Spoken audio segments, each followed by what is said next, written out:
Père Saint, je te rends la gloire pour ta merveilleuse parole qui guérit nos cœurs, qui guérit nos âmes et qui nous donne la vie.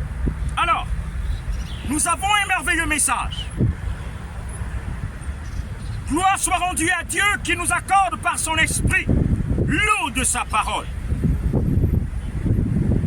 Le thème de ce message est la porte de brebis et le mystère de la piscine de Bethesda.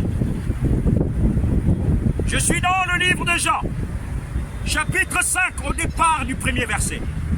Après cela, il y eut une fête des Juifs et Jésus monta à Jérusalem. Or, à Jérusalem, près de la porte des brebis, il y avait une piscine qui s'appelle en hébreu Bethesda et qui a 5 portiques. Sous ces portiques étaient couchés un grand nombre de malades, des aveugles, des boiteux, des paralytiques qui attendaient le mouvement de l'eau.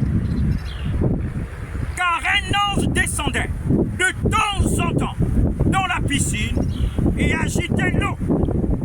Et celui qui descendait le premier, après que l'eau avait été agitée, était guéri, quelle que fût sa maladie.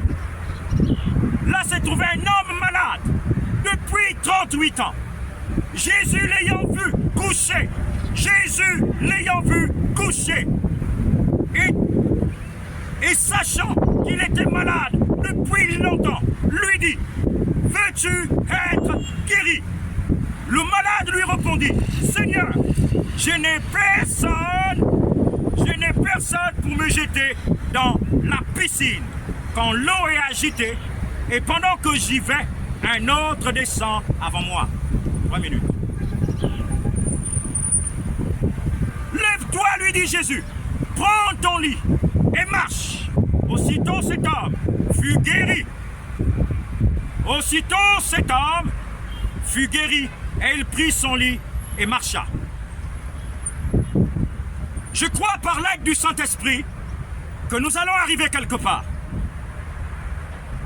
Ici, par le temple de Jérusalem, c'était une préfiguration des choses qui sont dans les lieux célestes. Donc quand le temple de Jérusalem était bâti, il y a eu une période bien donnée où les hommes s'est rassemblés pour aller fêter.